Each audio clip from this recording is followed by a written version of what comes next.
Welcome to another video lecture. In this lecture, I am going to talk about the air conditioning. Often air conditioning is confused with the air cooling. So we use the conditioning word in day-to-day life. For example, when it comes to the hair, so we use hair conditioner along with the shampoo. Shampoo is used to clean the hair, and whereas the conditioner is used to keep the hair soft and silky and frizz free. So conditioning is a process that helps keep your hair hydrated, making it smooth, soft and frizz free. So similarly, we use even hair oils for our hair conditioning.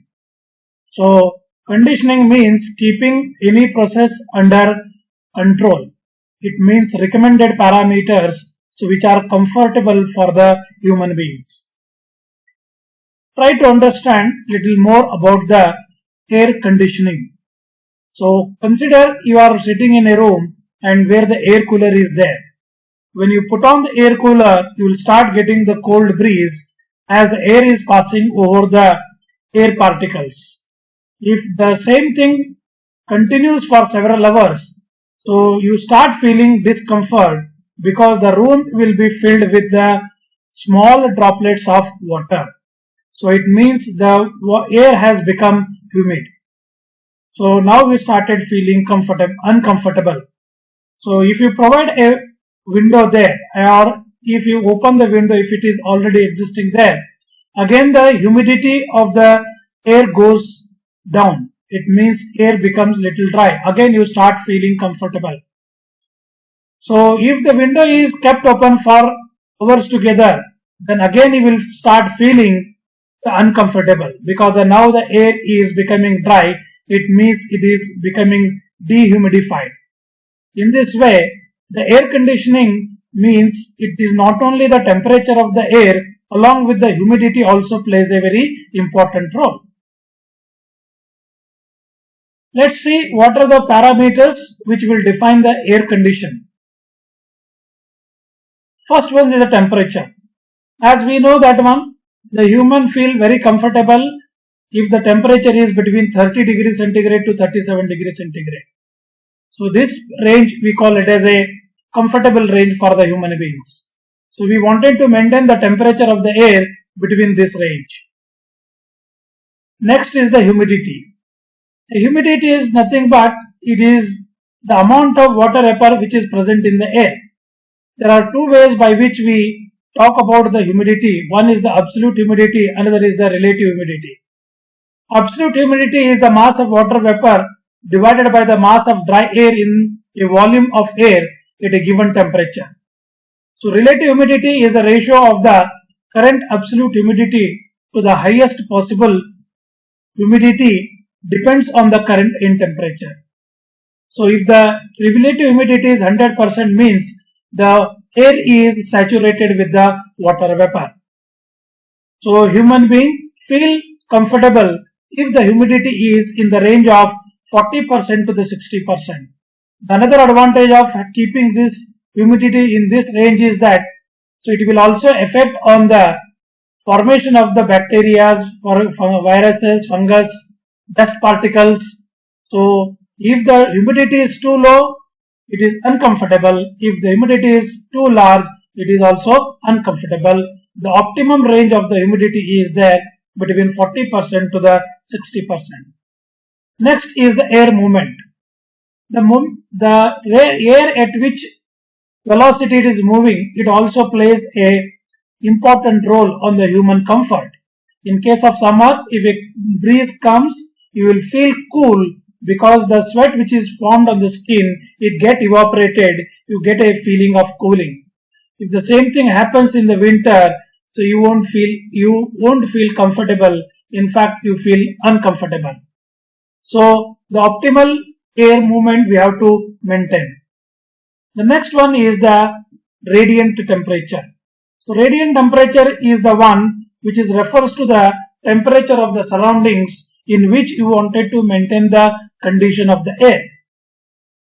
Say that one, if the complete room is insulated one, we can maintain the condition of the air very easily. If the room is not properly insulated, then we have to put lot of efforts to bring it to the under condition. Now we can define what do you mean by the air conditioning. Providing a congenial indoor atmosphere at all times regardless of weather conditions needed either for human comfort or industrial purposes by artificially cooling, heating, humidifying, dehumidifying, cleaning and recirculating the surrounding air is called air conditioning. The psychometric is the branch of engineering which deals with the thermodynamics of the air, heat and humidity, which will give you an idea that one under different conditions the human comfort. So we use the psychometric charts to find out the comfort zone for the humans. There are different types of air conditioners are there. Split window air conditioner, split air conditioner. Again in split there are two varieties, conventional and the inverter type. Whether it is a window air conditioner or whether it is a split air conditioner, they work on vapor compression cycle. So it has got four components. One component we call it as the evaporator, second component is compressor, third is condenser and the fourth one is the expansion valve. So both window as well as the split air conditioner use the VCR system. So this is a diagram which gives you an idea about how the window air conditioner works. Basically, as name indicates, so it is a single unit. We are going to fix it at the window of the room. One part will be inside the room and another part will be outside the room. The part which is there inside the room is called as an evaporator. The part which is outside the room is called as a condenser. So we know that one in case of vapor compression cycle. So we are going to get the cooling effect because of the phase change in the refrigerant. The liquid refrigerant becomes vapor by consuming the latent heat of the air, and again it gives out the latent heat to the atmosphere to become the liquid. Again passing through the capillary tube, again the liquid is converted into the what you call vapor. So let's see the different conditions of the refrigerant at different positions of the window air conditioner. So the refrigerant which is coming out of the condenser, when it passes through the capillary tube, its pressure will become low and temperature will also become low. It is in the range of -10 degree to -20 degree centigrade. When it passes through the evaporator, it consumes the latent heat of the air and it becomes vapor. So the refrigerant which is coming out of the evaporator is at low pressure and high temperature vapor. Now it passes to the compressor where the vapor temperature as well as the pressure is increased mechanically. The high pressure and high temperature vapor, now it passes through the condenser. In the condenser, the vapor gets converted into liquid by passing of the air over the condenser tubes. Air consumes the latent heat and the refrigerant losing the latent heat, it converts its phase from vapor to the liquid. Thus, again, when the refrigerant comes out of the condenser, it is at high pressure and low temperature liquid. Again, it passes through the capillary tube. Again, the whole system is takes place in a cyclic order. Try to understand little more with the movement of the air itself. Say there is a blower is there which starts sucking the air from the inside the room. It passes through the filter. If any dust particles are there, they will be removed. When the air passes over the evaporator tubes where the refrigerant is passing through it, which is having a temperature of -10 degree to -20 degree centigrade. So the evaporator tubes absorb the latent heat of the air thus the air becomes cold, and this cold air is recirculated into the room with the help of this blower. The vapor which is coming out of the evaporator passes through the compressor and it passes through the condenser. When it passes through the condenser, so we use the condenser fan to suck the air from the atmosphere and we make the air to pass over the condenser.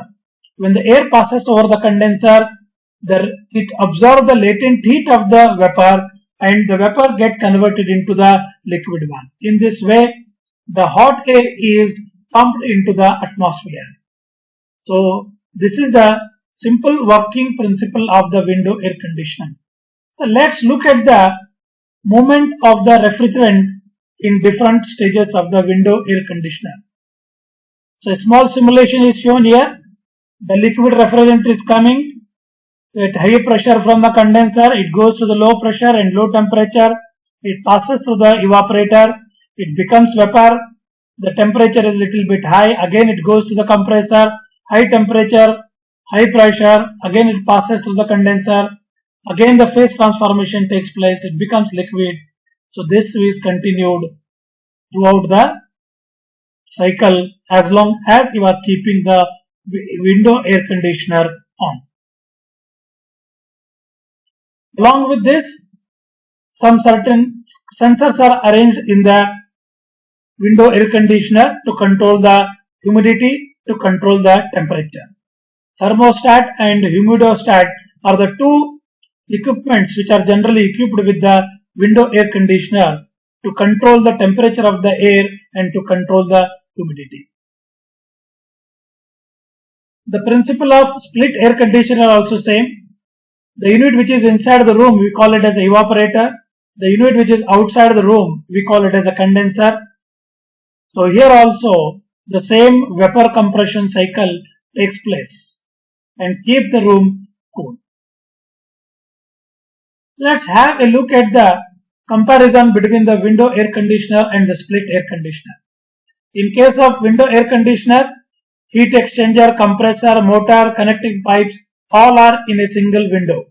Whereas in split air conditioner, there are two units. One is indoor unit, another is outdoor unit. Window air conditioner occupies more space, whereas the split air conditioner occupies less space. Installation of window air conditioner is easy. Installation of split air conditioner is little bit difficult. Where window air conditioner, we cannot able to put multiple units, whereas we can put multiple cooling units using the split air conditioner. Window air conditioner cheaper compared to the split air conditioner. Window air conditioner makes more noise compared to the split air conditioner. The service is easy in case of window air conditioner, whereas it is difficult in case of split air conditioner. The maximum capacity of the window air conditioner we can have up to 2 tons. So whereas the capacity for the split air conditioner is not restricted. So nowadays people prefer to have the split air conditioners. This is the air conditioner which we use it in car. When we defined the air conditioner, we said that the condition of the air inside the room or the space in which we are interested is to be maintained in a good condition. It means it should have optimal air temperature, it should have optimal humidity, it should have optimal airflow, it should have optimal radiant temperature. So in case of car, you find the air conditioner having both the units. One is the cooling unit, another is the heater one. In winter season, we can turn the knob toward the heater. So where air is now passes over the heater rather than passing it over the evaporator. In this way, the air conditioner can be used in summer season as well as the winter season. Now we try to understand the latest technology in the air conditioner, that is inverter air conditioner. This diagram showing the normal air conditioner where the power is used to run the compressor and the compressor runs at a constant speed, and in this way it keeps the room cool. Whereas in case of inverter technology, so where a DC motor is used to run the compressor, so which runs on the different frequencies. So depending upon the load, the compressor will run at a lower speed. If the load is more, the compressor will start running at a higher speed. This takes place because of increasing the frequency of the motor. So this technology, we call it as a inverter technology. So we use a word HVAC, which stands for heating, ventilation and air conditioning system. There are many opportunities are there for you to get the job in this particular area. Let's have some more comparisons between the inverter AC and the non-inverter AC. As already told, the inverter AC has got a variable frequency motor which controls the speed of the compressor, whereas in non-inverter the speed is constant. The biggest advantage of the inverter AC is that one, it controls the flow of the refrigerant, so which depends upon the load. It means in room 2 persons are there, the compressor will supply the less refrigerant. If the persons are become more than 2, if say that when there are 4 persons, then the more refrigerant will start flowing into the system. So this is possible with the variable speed motors. Whereas in case of non-inverter conditioner, the refrigerant flow is constant, irrespective of how many persons are there in the room. An inverter has a precise temperature controller and the unit adjusts at its capacity. Whereas non-inverter, it runs at a constant speed and it has got a single capacity. The only way by which we control the temperature in case of non-inverter ACs is that putting on and off the compressor, so which consumes the more energy. Whereas in inverter type, the compressor will be running constantly. Depending upon the load, its speed is varies. So hence the inverter air conditioner consumes less energy. A study has shown it consumes 64% less energy. Inverter air conditioner works at different ranges. For example, 1.1 ton AC if you consider, the inverter will run from 0.3 to 1.7 ton based on the cooling requirement. Whereas in case of non-inverter, all the time it works at the rate of 1.5 ton only. So in case of inverter, we make use of the DC current. That's why it is called as inverter. No such arrangement is there in case of non-inverter air conditioner. The operation is quiet in case of inverter air conditioner because of the rotary compressor, whereas in non-inverter, reciprocating compressors are used, so hence it is more noisy. Inverter type air conditioners are costlier compared to the non-inverter. Another way of air conditioning which you find it in when you visit the mall or the shopping complexes, so that one we call it as a centralized air conditioning. So centralized air conditioning system includes refrigerating units, blowers, air ducts, so where the air from the outside, now it is sucked and it is passed through the ducts passing through the evaporator. There will be big blowers will be there, and for the condenser, sometimes we use the cooling towers so that the refrigerant is converted from vapor to the liquid stage. So we may have various units to be connected to the what you call condenser of the centralized system. So these few diagrams are showing here the duct and the various condenser units which are arranged to keep the complete building air conditioned. Thank you for watching this video.